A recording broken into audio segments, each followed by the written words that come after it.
Paano mag-step back ng malayo? Medyo mahirap gawin to mga idol. Kailangan mo lang pag-aralan sa practice mga idol. Ganito gagawin nyo mga idol.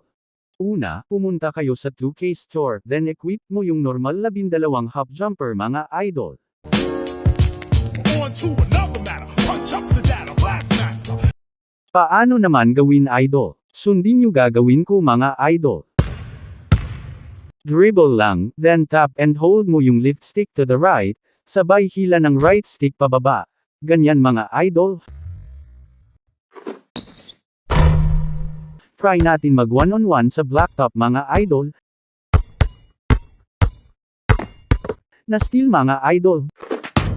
Try natin uli mga idol. Ayun, nagawa natin mga idol. Salamat sa panunood mga idol. Sana may natutunan kayo.